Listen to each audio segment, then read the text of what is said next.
Drafting the Magic features the thoughts and opinions expressed by Christian Ilton, Eric Pessolano, and today's guest, and do not in any way reflect the views or opinions of the Walt Disney Company or any of its subsidiaries.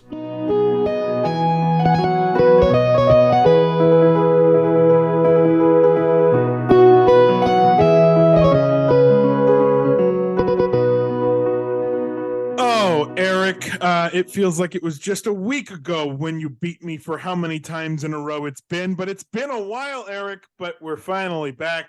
It hasn't been as long as it was the last time, but we're back to drafting the Magic, buddy. Yeah, we say this way too many times. I know we got a bunch of stuff going on, but it's good to be back, and I know some people were excited that we're getting episodes back underway again. So let's reboot it for a third time. Yes, sir. We talked about it. Actually, you and Katie and Sarah and I went to lunch a little while back, and we were throwing around ideas of this. And Sarah was like, "Oh, you should definitely do attraction vehicles." And I was like, "Hey, that's not bad." And we've got a pretty cool guest judge today. We'll talk about him in just a second, but I think he's perfect for this topic. But ride vehicles, Eric, the best. Yeah. And this is why we keep these people close to us, because they have much better ideas than we ever came up with. So shout out to Sarah for coming up with that idea. Yeah, and Katie had a good one too. We won't tell people what it is yet, but we're not going to talk about some good ones. Yep, not going to talk about Katie's idea because it's going to happen in a future episode, and she's probably going to be the guest judge for it because that was the deal. In order to use her intellectual property, she gets to be the guest judge, so it'll be her second appearance eventually. But no, attraction vehicles are fun. There's a lot of them. Some attractions have multiple of a vehicle, so there's a lot of options here. We're sticking with just Disneyland for this particular episode, although I hear there may be a wrinkle that could be thrown in. Our guest judge has a surprise for us. Don't know what it is yet, but we'll see how this all goes. I think we're gonna have a different type of show today. Yeah, it seems like it. We are so excited to have a very special guest judge along with us, Mark Bricky from, well, gosh, who knows where you know him from. You might know him from the Hey Bricky YouTube channel. He's got podcasts. He's got everything else. Mark, welcome to the show. As you can see, gentlemen, I am wearing my judge's sash, and I have on my powdered wig. I might look like somebody that escaped from the Hall of Presidents, but no, I am the judge on today's show.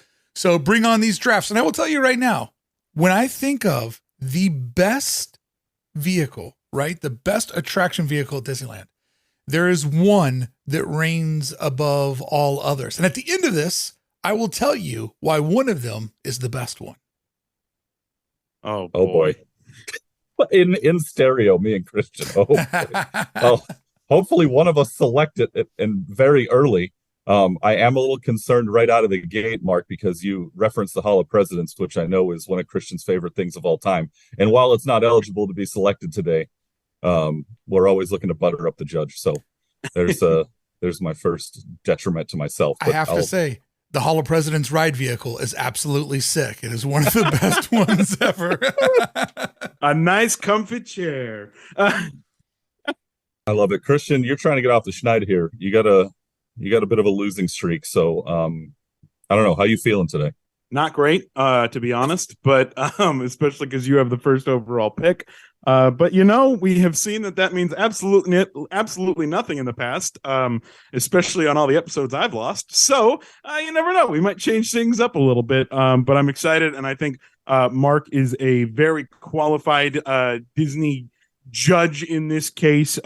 He tells people everything he needs to know. He talks to the citizens of Disneyland, as he has coined the term. I love the term, and I hope that he likes my list more than yours, but we'll get to it. But before we get to it, Eric, we have that special rule. We do have a rule in place. There are two rules in place. The first rule, of course, is we have to have experienced the attraction vehicle that we are selecting. I don't think that's going to be an issue for either one of us today. This isn't a parades episode where Eric hadn't seen like any of them and had to scratch and claw his way through. So we should be fine there. The second one, and this is where things get a little challenging, is you cannot pick an attraction vehicle from the same land until round 4. So your first 3 picks have to be from 3 entirely different lands, and then you can repeat in rounds 4 and 5 should you wish to do so. So that'll mix things up a little bit. Yeah, I'm not. What do you think of that rule, Mark? Does that dice things up a little bit? Well, you guys act like there's 30 lands. There's not a lot of lands. So I mean, you're just attacking each other right out of the gate. I mean, clearly 1000%. you gentlemen hate one another, and that's why you've set up this careful ruse. If you don't mind, I would like to chime in and just give a point after each round.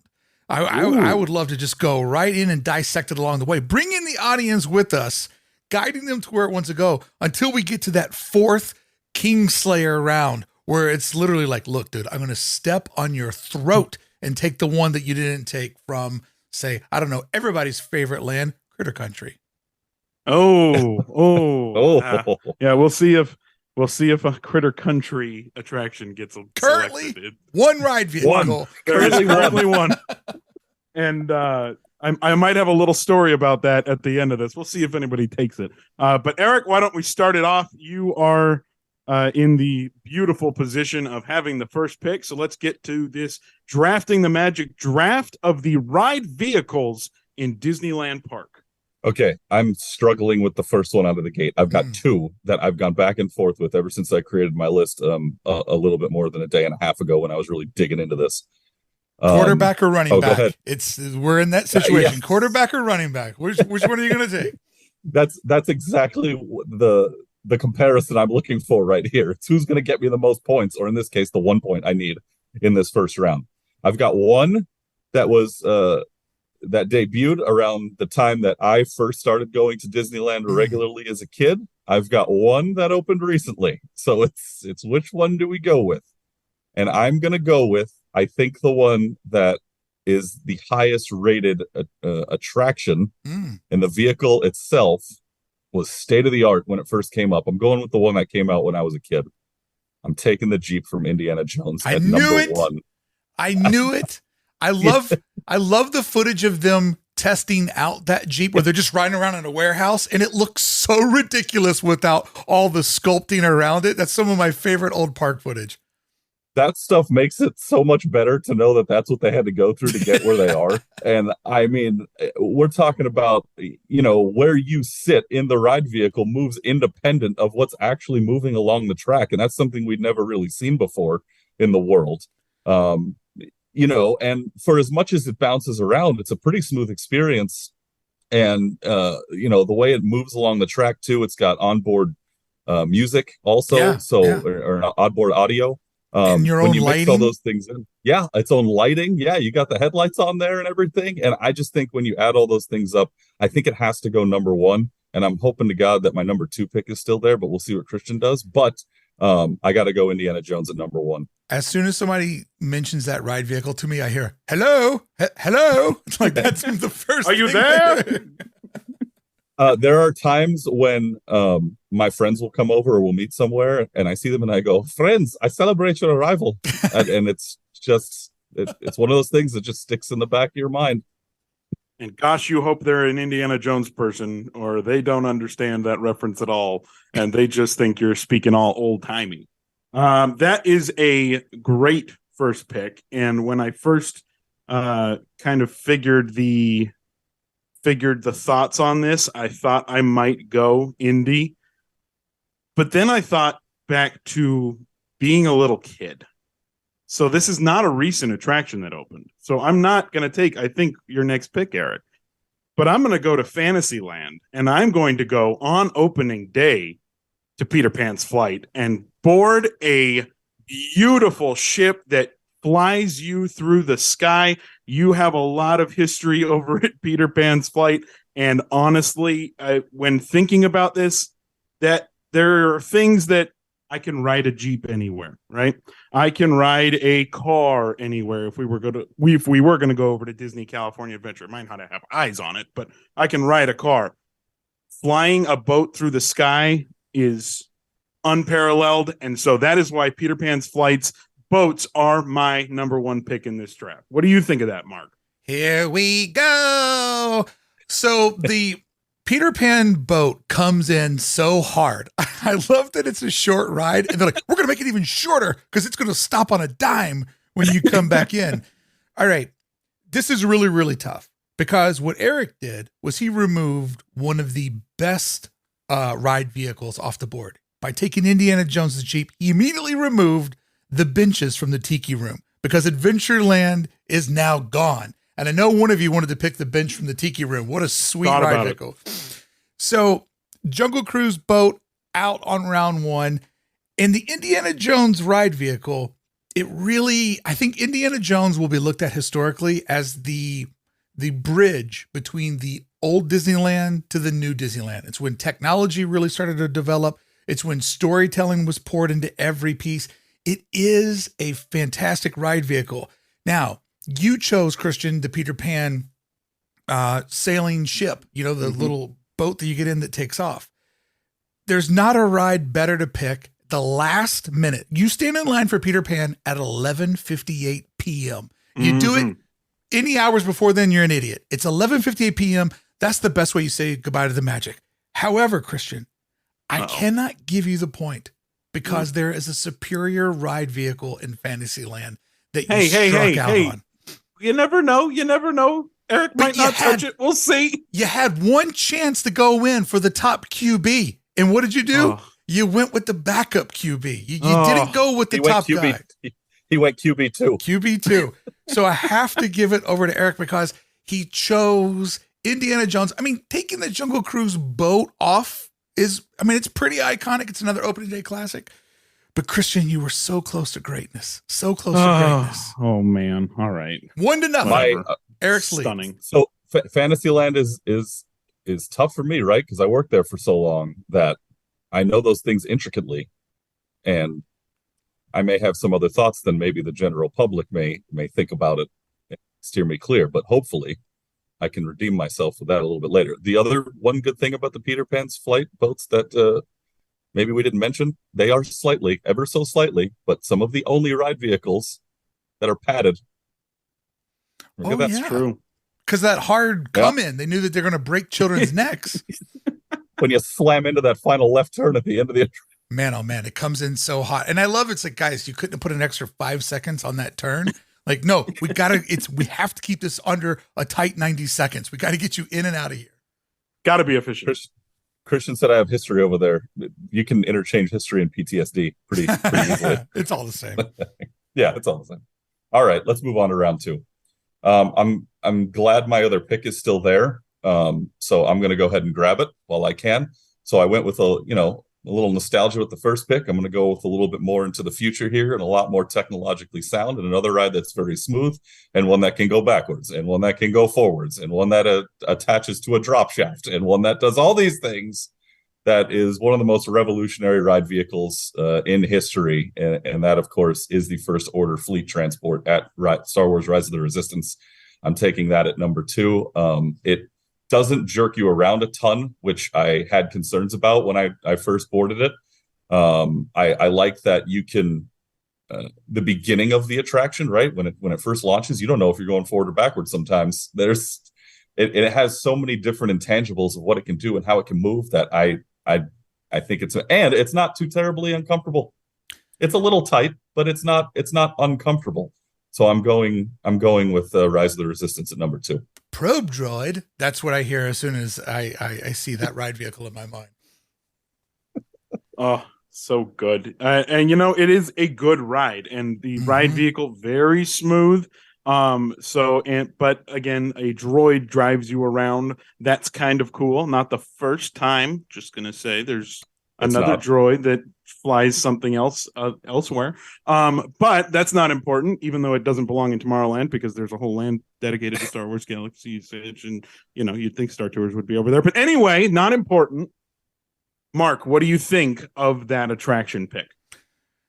I mean, the Rise vehicle is pretty amazing because it's, a new technology turned up another level with the ability and agility of that vehicle. The coming up a floor and dropping down a floor, absolutely amazing. It's one of those rides when I ride it, I watch the people next to me if they've never rode it before, because you get to re-experience the magic all over again. And I have to say, for me, what truly makes that vehicle extra special is that you have an animatronic on board with you. And I know that there's another vehicle that has an animatronic, that's a more known character, but having it right there in front of you is amazing. And one of my favorite things I've ever shot in that ride is I've shot it before where I just shoot the droid the entire time just to get the perspective, keep that as the constant and let the background sort of move around them.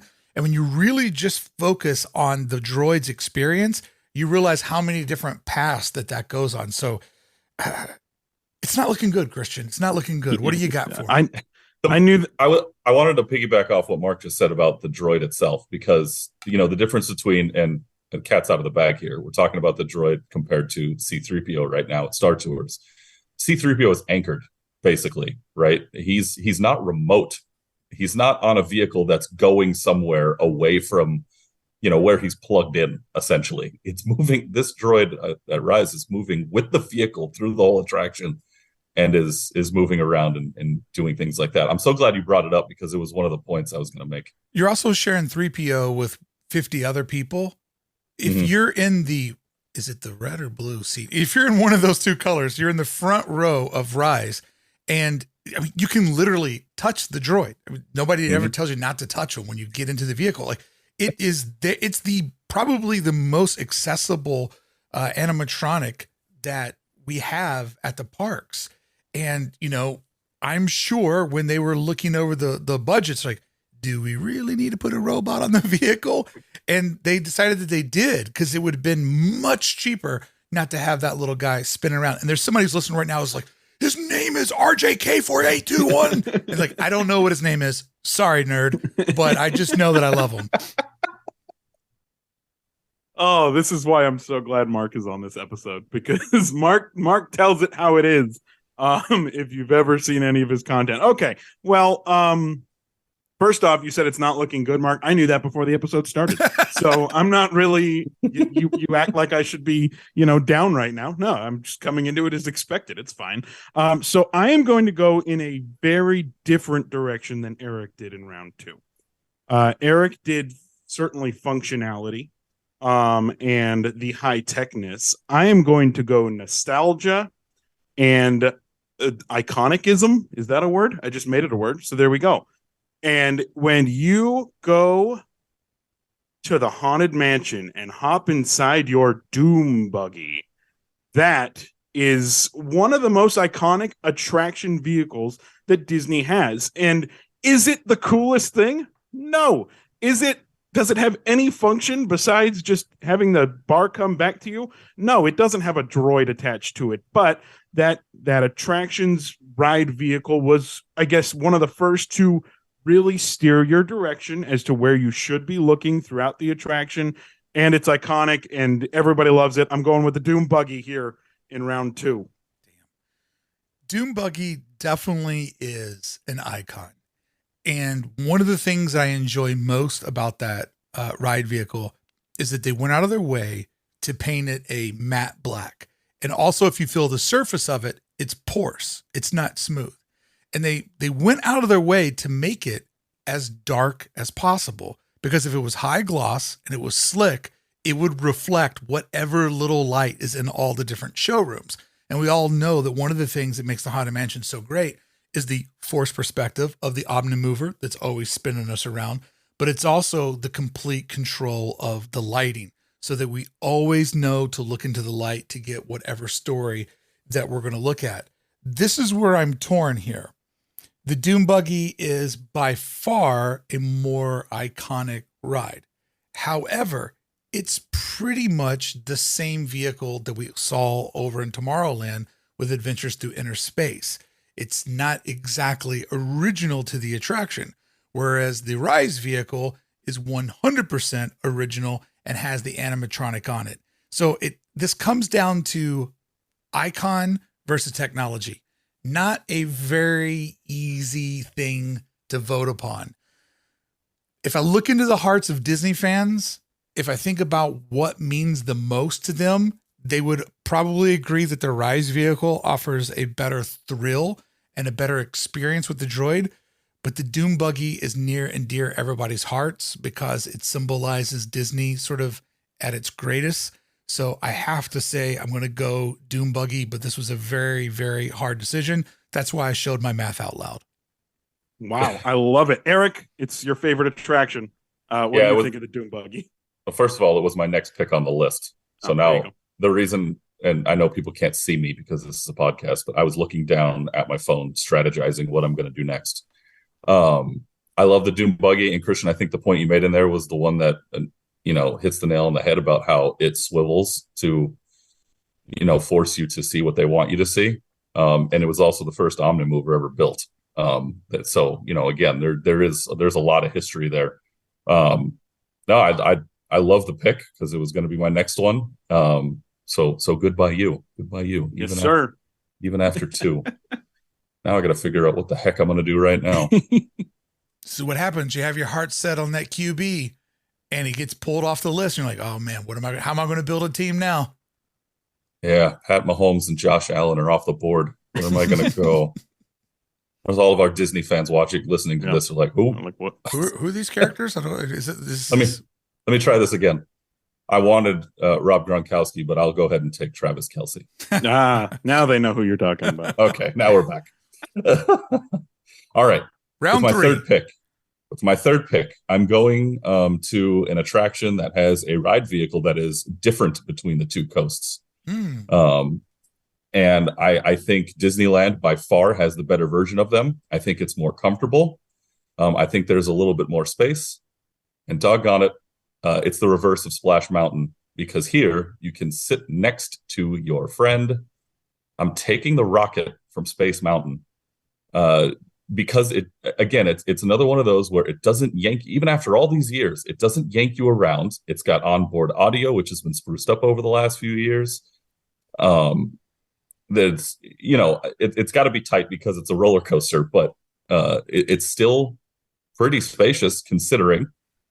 You have a little bag in front of you. You can store your stuff, which isn't always featured on roller coasters nowadays, as everybody's going more to that locker model, which we're seeing a lot more of. I think they do. I haven't been to Florida in a while, but I think at Tron they're doing lockers over there. They do, because there's really nowhere to put it because, again, another high-tech ride vehicle. But Space Mountain, classic roller coaster. I think the ride vehicle is much better than the bobsled version in Florida. So as far as me having to bounce around lands and picking a different attraction vehicle, I'm going with Space Mountain here at number 3. It's a iconic attraction for sure. It's not one of my favorites. Spinning in the dark does not agree with my body. And people are always like, you can take Dramamine or you can wear these bracelets. And I say, no, I am not going to do performance enhancing drugs. I am going to do this theme park the way that I was designed to do it. So it's not one that I have a lot of affinity for just because I don't get to enjoy it a lot. But I do have to say that on times when I've gone in to Space Mountain, it's always so new to me because I've maybe only been in there 10 times and I've been in everything else 100. And I like going in there and kind of catching the vibe from it because I do like that sort of idea of, like Buck Rogers, that sort of not Star Wars, but sort of Star Wars adjacent version of sci-fi. So nobody gets sued. And I like the optimism, all the, we know that it's the future, guys, because everything's a 45-degree angle. I love that sort of look.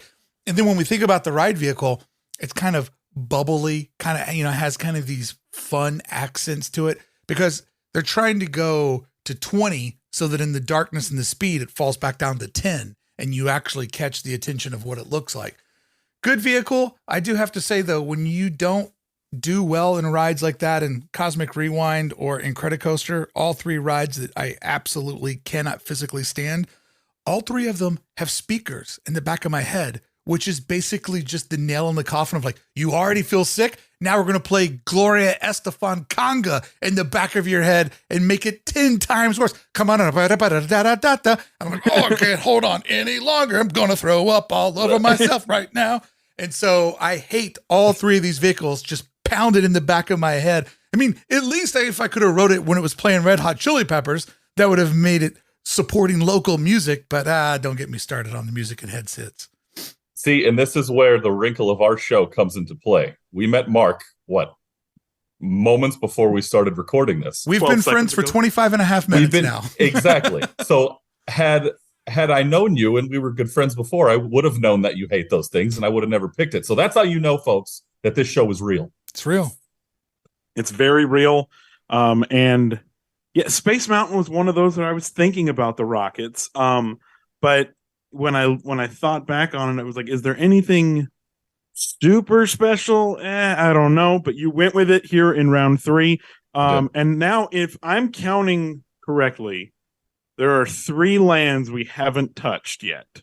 I'm thinking Main Street, Critter Country, and Frontierland. Am I missing any, gentlemen? I mean, do you part Toontown? hairs? Yeah, Toontown, technically. And do you part hairs? Is Rivers of America its own land, or is it part of Frontierland? That's I don't know. That's kind of debatable amongst some. I kind of like to think of it when I'm filming it and when I'm categorizing my footage. I have my own folder for Rivers of America because sometimes when you're on the rivers, you're no longer in Frontierland. So I like to count it as its own land. Yeah, that's a good point. All right. Well, it's interesting because operationally, and I don't know that I'm allowed to say this. I don't know that I'm allowed to say this on the show. But you're going to do it anyway. I may get in trouble for this. Operationally, the cast members who work New Orleans Square and Critter Country operate all those vehicles. So it's odd.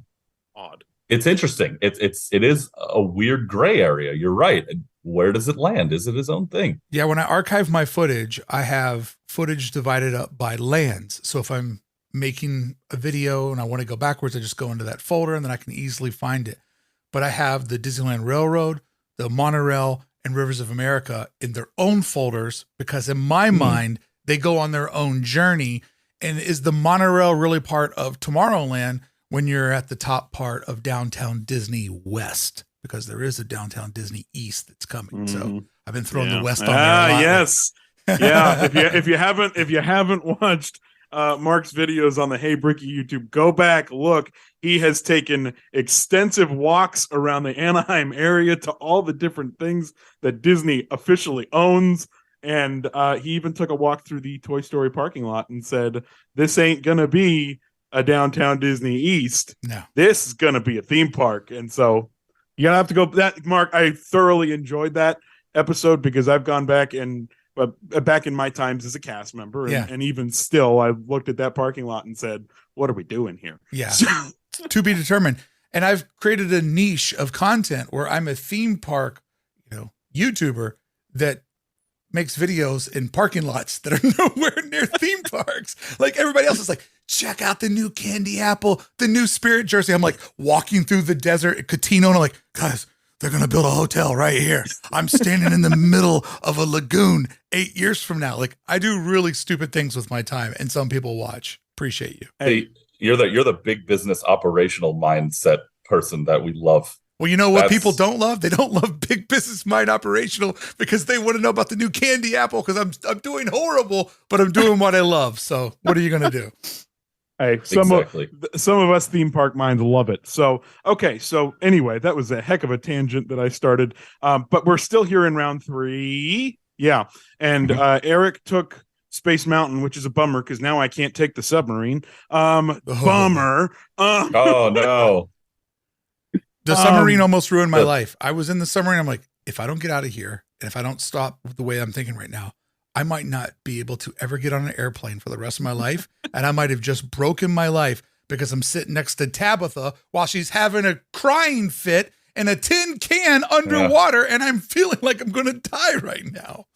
I would share my experiences, but I don't remember them because of the 3 concussions I've suffered banging my head. You can't see here. I'm 6'3". I hit my head in there. You are not designed to fit in that submarine, my friend. I wish I would have had a concussion so I wouldn't remember it. People were a lot shorter when that thing debuted. The original submarines. Might I add, they were a lot skinnier too. So it's not exactly my body size either. Okay. Anyway, my third pick, I'm gonna take personally, not personally, one of my favorite attractions. And this is going to be an interesting Space Mountain versus Big Thunder Mountain debate because I love the mine train over in Frontierland at Big Thunder Mountain. I think that again, I'm going to try to discredit my pick and try to give more feeling to Eric. It's really not much. It's a roller coaster, but it is it takes that shiny new that Eric was looking at and turns it around, goes rugged, makes it look like it's been here for a while. And I love that attraction. I love when they made the float for the 50th anniversary, and it was a golden mine train that Goofy was driving in the parade. Like, I love the mine train. Big Thunder Mountain goes round 3 for me. And what are you missing? What else? What am I missing? Yeah. What else about it? What am I missing? That it's old? It's padded. Oh, it's padded. How dare I? And haunted. And haunted. Yeah. You talking about Goofy reminds me that I've been trying to clear Goofy's name. In Runaway Railway, it is clearly the negligence of Mickey and Minnie, who lock their dog in a trunk of a car and then track switch. Goofy is framed for everything going off the rails. It is once again the negligence of Mickey Mouse, who just skates through life with no consequences. All right, so Big Thunder Mountain is, I think, a ride that is perfect for a Halloween overlay. You have the story of the haunted town of Rainbow Ridge, and you have all the great stories that have happened. You know, it's a ride that has a lot of folklore. And then, did they design it this way, or was it just reverse engineering limitations into storytelling? But the miners started to leave when the train started to drive themselves, which is maybe the reason why there's not one lucky guest that gets to sit in the train, or why they don't have a CM that's a cast member, or why it doesn't have its own droid. Could you imagine a little ghost cowboy driving that train around all day? But I have to say, the wildest ride in the wilderness, it is so wild that it tells you best remove them. And I have to go with the Big Thunder Mountain train because it is integrated into part of the story. It's part of the folklore. And what makes Disneyland attractions different than any other theme park franchise or individual theme parks is storytelling is above all. In Space Mountain, it's about the thrills. It's about the adventure going to outer space. Doesn't really have a cohesive story, at least that I'm aware of. But Big Thunder Mountain, Tony Baxter really thought about it from, every little stone, every little detail, working in the past of what happened in that part of Disneyland. And I do love that Big Thunder Mountain will forever pay tribute to the fact that when they opened up Disneyland, the western end of the park was the Wild West of Disneyland. It was just like, we'll throw some donkeys in here. We'll put some Indians in the corner. What else can we do? We're running out of money here. And if you think about it too, one of the things I love about Disneyland, if you're standing the Compass Rose, if you're standing at the Esplanade, the park north from south goes from reality to fantasy. And I love the idea, the deeper that you go into the park from north to south, the more your imagination takes over from, Main Street USA to the fantasy of Fantasyland. But also in another clever way, the way that we read here in America from left to right, if you go over to the far left of Walt's original park, that is the beginning of our history. And as you go over, as you would read a book, Disneyland is actually a timeline that goes over to the future.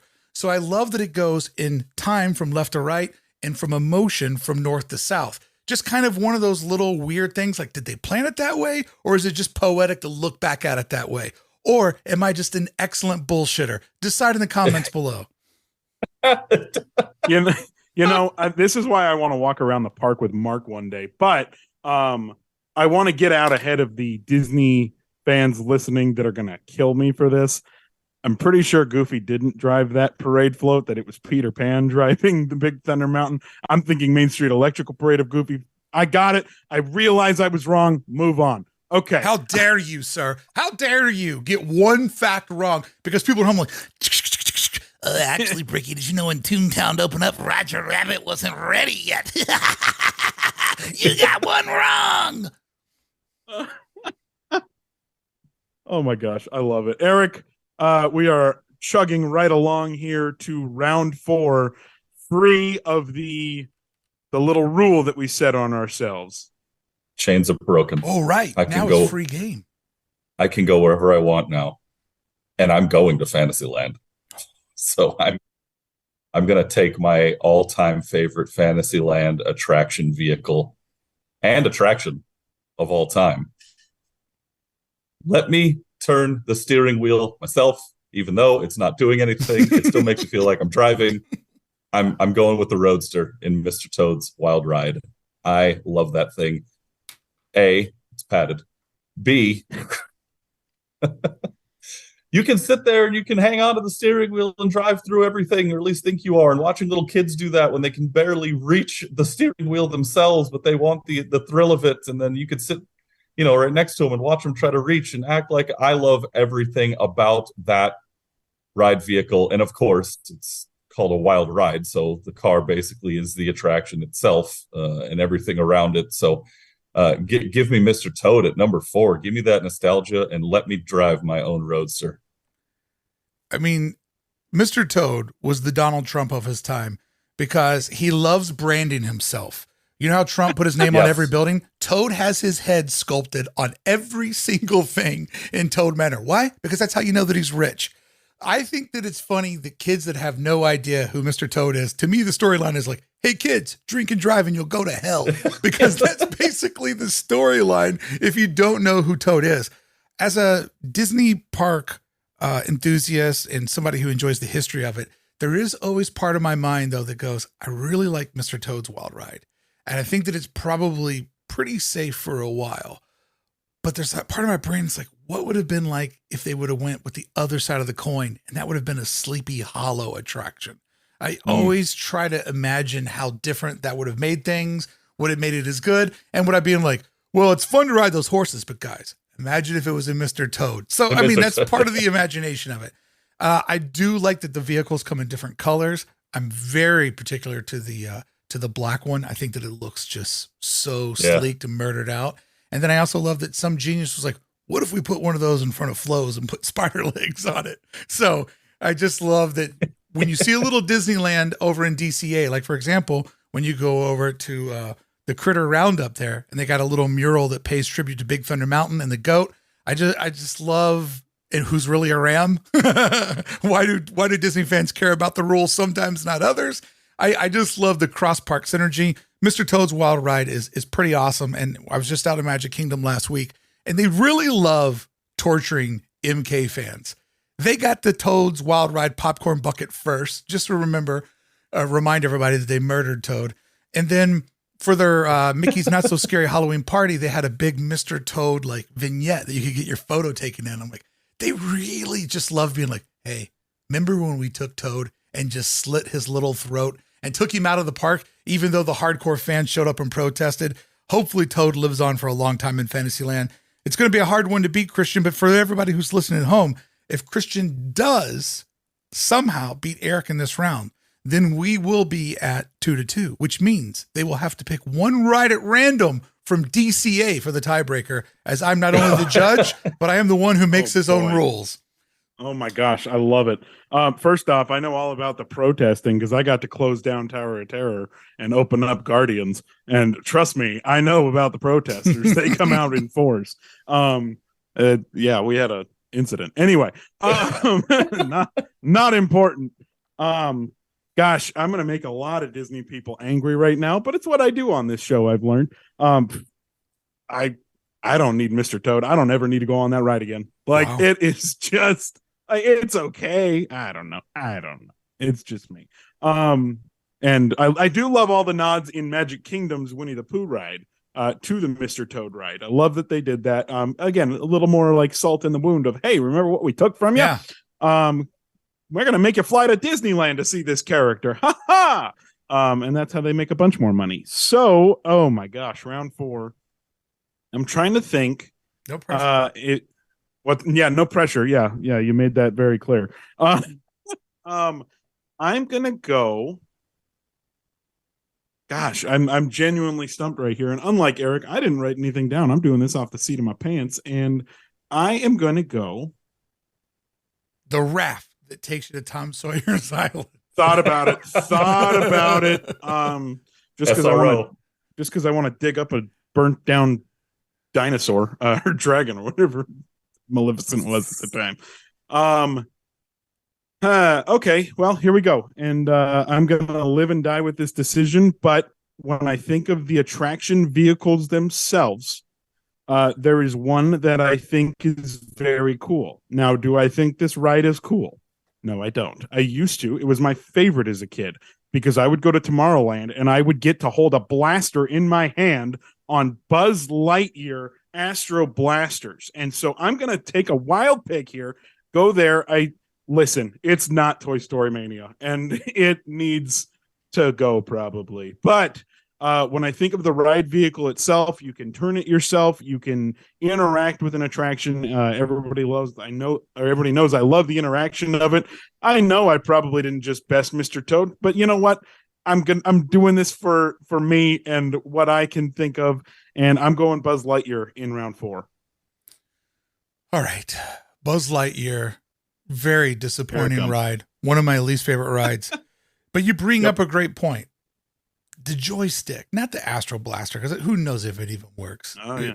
But the joystick, I love to just spin as much as possible when I go through the hyperspace tunnel. Like to me, it's one of the funnest things you can do at the park. But I don't know. The video game rides, I'm not a competitive person. I don't like the idea of high score at Disneyland. I like the idea that we're all in it together. That's just a personal thing. Calm down. I'm trying to calm down because I'm the most competitive. I'm trying to be objective here because I really do like Mr. Toad's Wild Ride significantly more than Buzz Lightyear. One is an old school car. One is, an Omnimover that we're in control of, which is pretty unique. Part of me wants to go into overtime and push it 2-2. Well, if I get it, we go 2-2. Yeah, so. I know. Yeah. That is tempting too, to just be the judge that pushed it into overtime.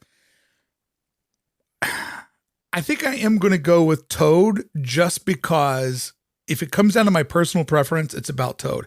Astro Blaster does do a couple of things different, but if I think about it, that innovation is cool.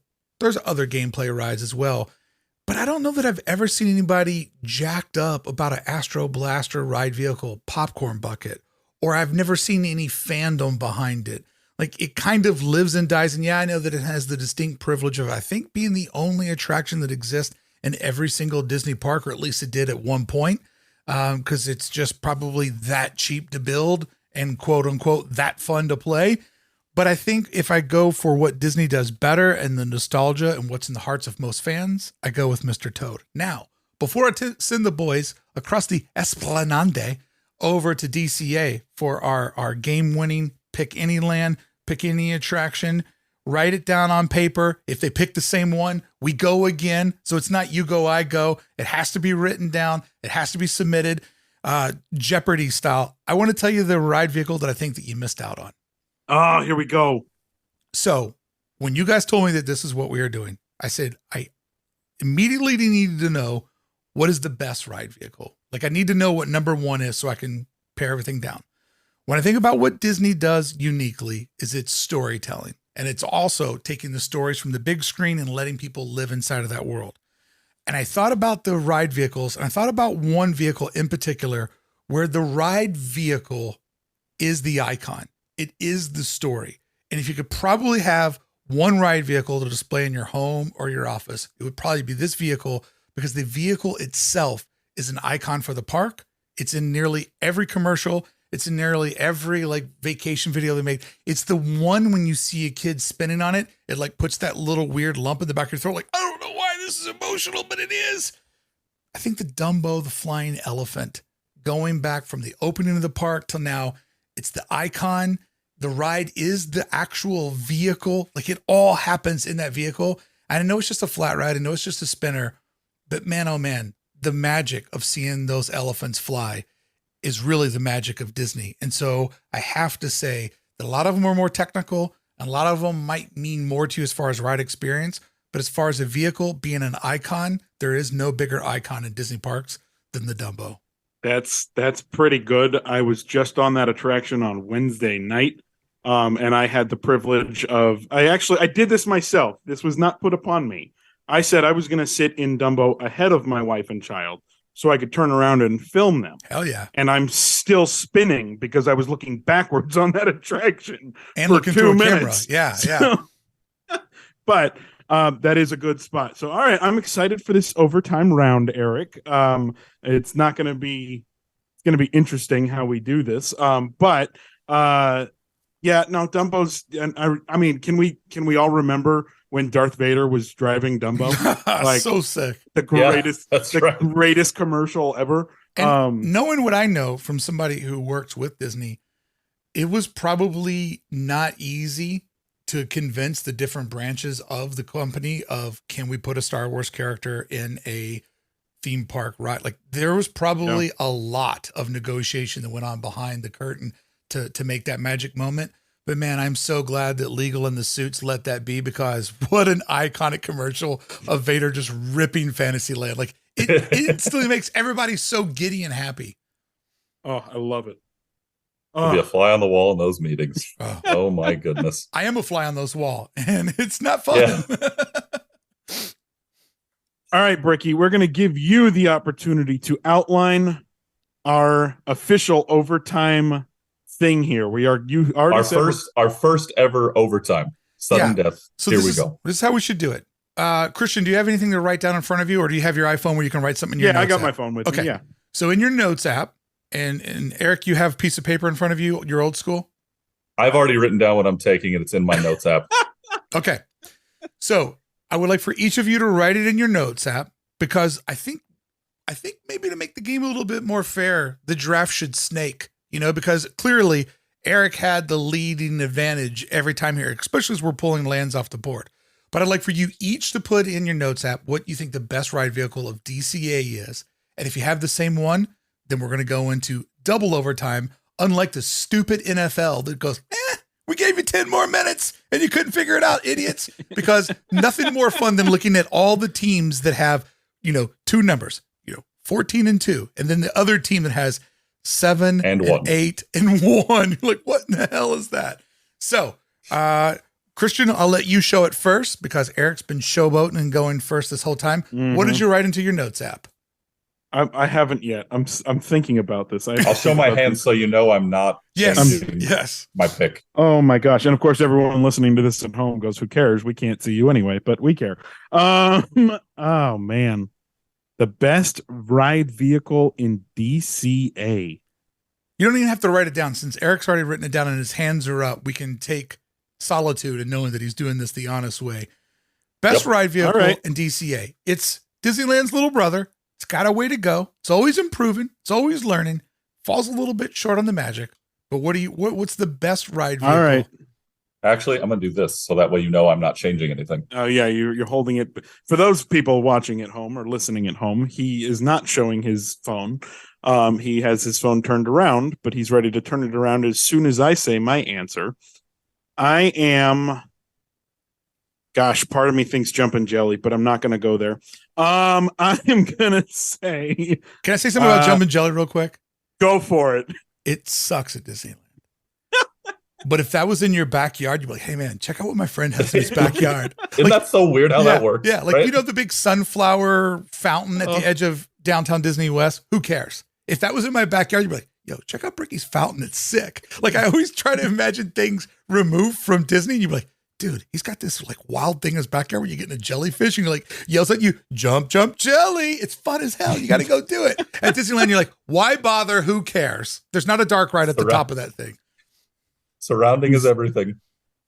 I just saw Eric erase Jumpin' Jelly off his thing. No, I was making sure it didn't lock, so I'd have to open it again. I'm just gonna say it. It's still in my mind. Probably not the official icon of the park, but what people went there for, especially when they opened it in 2012. I've got to go with the cars on Radiator Springs Racers as the best vehicle at Disney California Adventure. Eric, what do you have? Slow down. We're not racing yet. What do you got there, Eric? I didn't pick that. Oh my gosh. We have a tiebreaker. What do we have? What did you write down?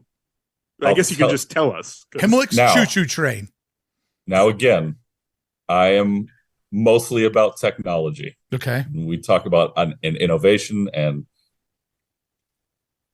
no, not that one. Not web slingers? I was slinging Not over web here. slingers. Hey, when Not people web get off slingers. web slingers, like, my arms are killing me. I'm like, do you do anything with your life? Like, it's not that hard to move your arms for 2 minutes. Web slingers is not the first of its kind. He's going So I mania. didn't Oh, go with that. Toy Story Mania. I didn't go with Mania either. What? Nope. And even as competitive as I am, I did not go with Mania. Let's see. Your phone I is know, hold blurry, on. brother. Blurred. Well, hold on. I gotta Take the get it. blurred I gotta screen. get it and then Just tell us what Come it says, dude. It's gonna be faster. read it. Come on. It's Come blurred out. on. You got the blurry Nope. background on it. It sees there's a background. It doesn't read it as a person. I think Just I think read you're it. right. Hold on. Just no, read it. No, I'm doing this for effect. Oh my gosh. For effect on an audio podcast. On an audio podcast. I respect it. Soren. Oh. Oh. Oh. That- Soren. Okay. That that whole thing being designed on an erector set, and the seats are actually very comfortable. And you want to talk about a ride vehicle being the attraction? That's the one right there. Okay. All I'm right. Wow. going with the vehicle, the ride vehicle. Forget about it being up against the screen. Yep. All right. As the judge, I have to do the math here.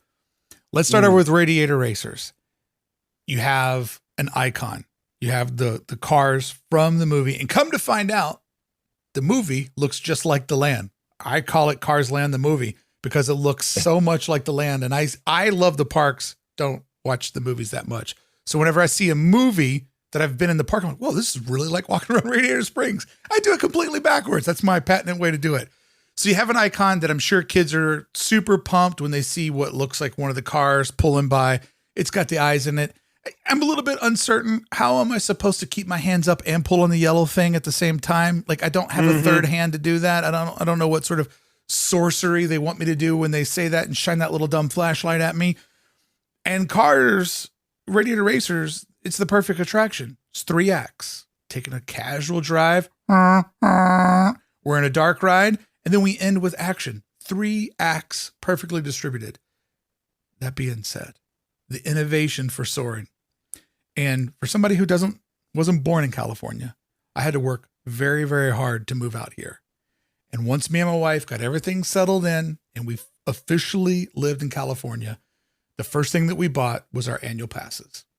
And we went to the park and we rode Soarin' over California, the real Soarin', and we teared up and we held hands. Like, all of this is ours. The story, the smells, and then you come in over Main Street. If you got a good crowd, people clap at the end of it. One of the only rides that people clap at, and it's Christmas in that final montage. You can see Small World has the Christmas lights on it and the fireworks go up, but that's the ride. That's not the ride vehicle. Does anybody want to wear a shirt that has 3 bizarre sections of seating on them? No. Does anybody want to see people's shadow feet hanging in front of their face? No. There are some weird things. And have you ever rode in the very furthest left or right seat? It is not the same experience whatsoever. It is soaring around the bubble if you're sitting over in the corner. Damn, this is so hard. I can't believe you guys came up with such a insane and let's just call it how it is. This is a stupid concept to anybody, but to people that love this stuff like we do, oh my God, this might be the hardest decision I make all day. You have Radiator Racers takes children into one of their favorite movies. And I remember my niece riding it and little tears rolling down her cheeks because we put her in the driver's seat and she really thought she was driving a real car. But Soarin', the imagination, the storytelling, the innovation, the icon of it. This is such a hard decision because these are my 2 favorite rides in a park that's a little lacking in icons, a little lacking in nostalgia.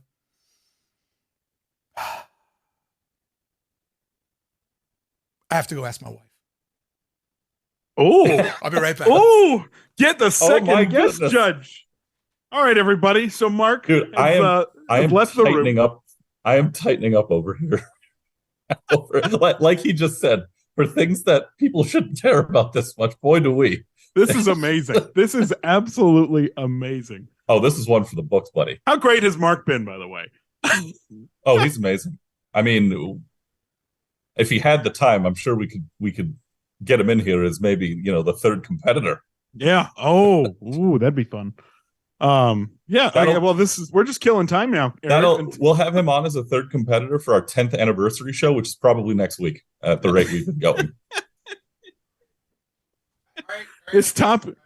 Oh! I hear voices in the background. I hear background noise. I think a decision may have been reached. There he is. The vote is in. We've been talking you up, Mark. The vote is in. Radiator Racers is the better of the two, according to my wife. She broke, and it is a hard judgment call because both of those rides are icons. But man, it's hard to beat Racers. Thank you so much, Beth, for giving us the outside vote. Yeah, shout out, Beth. Shout out to Beth. She's like, oh my anytime, gosh. as if I'll ever need to ask her something so stupid again for the. Hey, Eric and I just said while you were gone, if you wanted to be part of this crew, man, you have given more insight than I think we have in our however many episodes we've done of this. So, yes, I'll take it. I love a good podcast game. I've done so many podcast games over on Adventures in Design and Hammer Time that I do with Violent Gentlemen. And, a podcast game can be fun because you just got to think about, people are hanging out. They want to know what's next. I love building the drama. I love that we got to a tie. I love that we had to bring out an outside judge. And guys, you've designed an amazing way to kind of go through and talk about things from unique perspectives and, sort of judge different pieces of the park against each other. Even though I would say that Dumbo, the flying elephant, is the most iconic attraction, my personal favorite, and it's personal history and personal nostalgia. I come from Louisville, Kentucky. I grew up literally on a neighborhood that touched the banks of the Ohio River, where the Bella Louisville and the Delta Queen would have a steamboat race. If you want to see something that's insane, watch a steamboat race. They don't go fast. It takes 2 hours for them to go from one bridge to the next bridge. But when you have a horse race that only lasts 2 minutes, you need to counterbalance that with a boat race that lasts 2 hours. Average race time is pretty good. So for me, I love the Mark Twain. I absolutely love it. When the park reopened after the pandemic, it was the first ride that I rode.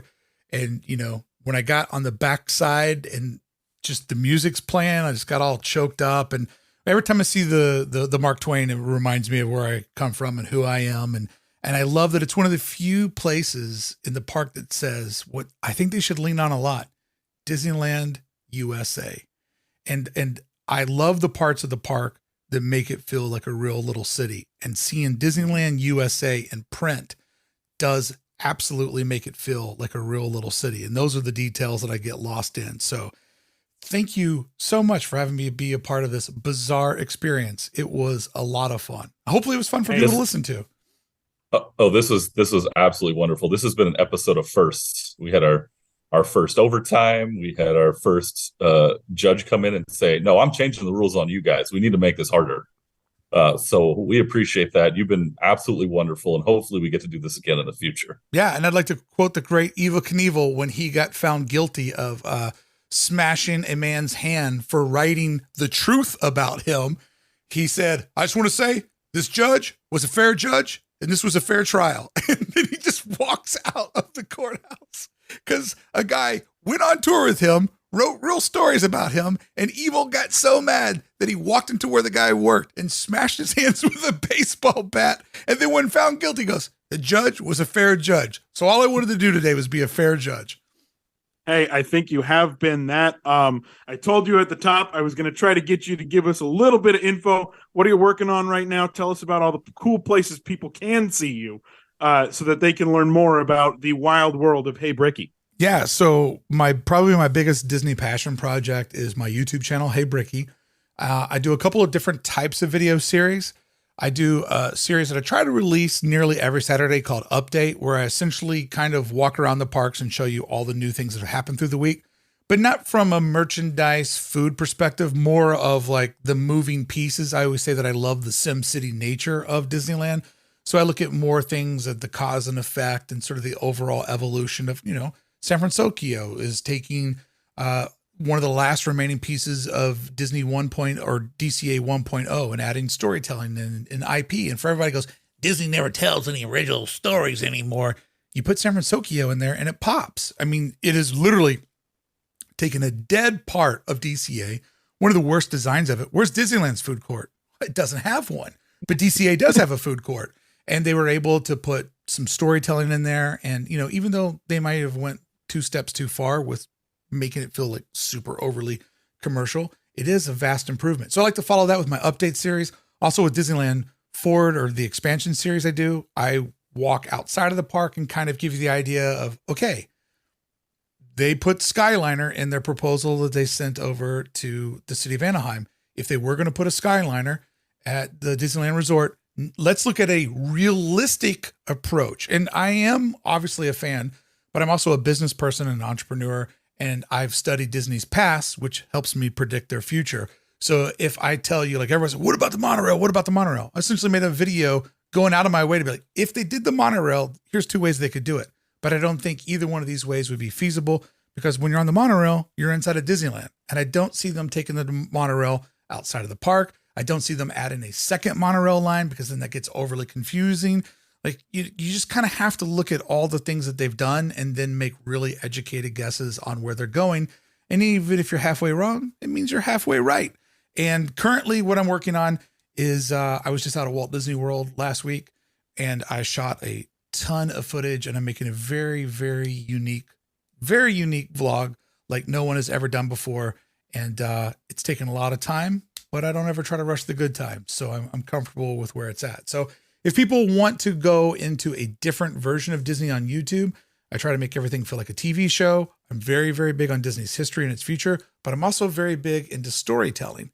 And I've been privileged enough to talk to Disney executives and interview Disney executives. And I'm always curious about how the world's greatest storytelling company does such a horrible job of telling their own story. And that's where I found my mission is to try to tell the story better than they can. Because if you look at the Disneyland Christmas parade, for example, it's insufferable to watch for the most hardcore of Disney fans. If the most hardcore of Disney fans can't watch your product, who in the F is it designed for? So that's my challenge. That's where I step in. If you want to go along on a journey with us, that'd be awesome. It's Hey Bricky over on YouTube. Would love to see you. Typically about 3 videos a week when my rest of my life doesn't weigh me down. Hey, we love it. We had to throw you right back into Disneyland, fresh out of Walt Disney World. And I think you have been one of the best guests we have Thank you. had. Mark, thank you so much for joining us. And we hope you can have, oh, wow. I mean, I'm just going to have a stroke here on air. It's fine. We hope we can have you back at some point because your insight has been a great thing for all of us. I would love to come back. And the more niche the subject matter is, you know, we want to get into best trash cans. Let's go. I was just going to say that. I've got ideas, baby. I was just going to say that. I'm glad we're on the same page. I love when they put trash cans on those risers because they're trying to avoid something in the concrete. Because I always walk by and I'm, look at you. Think you're all better than everybody else, all standing tall and proud of yourself. Arrogant trash can. Oh, I love it. Again, Mark, thanks so much for being here. Really appreciate the time. Can't wait for the future episode. I'll be subscribing to your channel as well so I can start watching some videos because I'm on days when I'm not at work, I miss it too. So I need something to do, you know, on those other 2 days of the week. So, but no, thank you for your time and can't wait to talk to you soon. Hey, and thank you for your service. I appreciate you doing what you do at the park. All right. Well, you know, it was bound to happen eventually. Congratulations on the win, pal. Well-deserved. Overtime. We hadn't had an overtime before. That was new. I kind of like that. Dude, this whole episode was new. Let's be honest. Mark was fantastic with this. A big thank you to him because and I loved that it was different, man. He put us on our toes. We're looking at each other like, okay, we're going across the Esplanade. Cool, let's do it. And it does feel good to have the monkey off my back. What was it? 6 in a row, 7 in a row, 46? Felt like it. Regardless, feels good to have the monkey off my back. But boy, what a great episode. How great was Mark just in general with his intellect? Oh, dude's a riot. Yeah, and very knowledgeable, right? He goes to the parks quite a bit, so he knows a lot about the history, a lot of the details that go on in there, and that's what makes for great guest judges who that's who we're always looking for when we reach out to prospective candidates. And I think we've had that and have been really lucky with it for all the shows that we've done, that everybody's been completely into it and they know what they're talking about. But Mark, man, he's on a different level. He is up there and loved every second of it. And it makes the loss that much easier to take. It doesn't make it easy to take, it makes it easier to take. Yeah, I know you. Taking a loss is not easy for you in Ugh. any way, shape, or form. But again, he was fantastic. Go follow him on YouTube and his Instagram and everywhere else. Follow Erik and I too. If you follow at Christian Hilton right now, I think you'll bring me up to 12 followers. 12. So Hey, we're going for the big numbers. got to get to a dozen before you get to anything else, my friend. I hope I have a couple more than that. I haven't looked in a while. But yeah, thank you to Mark and everything. And Erik, we talked about the ride vehicles. We talked about the ones that he was thinking should have been taken, right? Dumbo. Are there any of your like runner-ups that you look back now and you're like, man, I should have taken that? To be honest with you, not particularly. I mean, I had a couple on my backup list, right? Just in case you went and grabbed. I think you only grabbed one of mine, if my memory serves me correct. You grabbed my Doom buggies away from Yes, me. I did. And one that I think might have been controversial had I had to go to it would have been Smuggler's Run. I think it's iconic in the sense that you actually get to pilot the Millennium Falcon and you get to be in the Falcon. I mean, what other movie, vehicle turned into real life is more famous than that? And you get to, I would think ripe with it would be the buttons, right? You have to kind of turn to the side and you take your face off the screen and you don't really get to see what, you got to ride it a few times to be able to master it. And when to be great from the first time forward. So that was a backup if I had to go to it. But other than that, no, I'm pretty content. The one that I think about, first off, we talked about, or we alluded to Winnie the Pooh earlier. I found out that the vehicles there are not called honey pots or anything like that, or honeycomb. They are called vehicles. Yes. Which I think is ridiculous, but that's just me. Regardless, the one that I was thinking about before he started talking about monorail not being part of Tomorrowland, because I was thinking Tomorrowland and monorail, just the train, just the Disneyland Railroad. It's a good vehicle, but it's just a train, I guess. I don't know. But a good episode, and I got a win. And finally, this season, this is the first time this season I got a win. This is ridiculous. The streak was going to end eventually. We know that. I just have to work harder and do some more research for our next show. Yep, we got another good one coming up in a couple or a week or however. We don't really know how we're going to release these. We're trying to keep it going for you guys. But again, follow us on all the spots, Instagram, Facebook, and the X. This is the first episode we're calling it X. So that's right. There's a little milestone for us.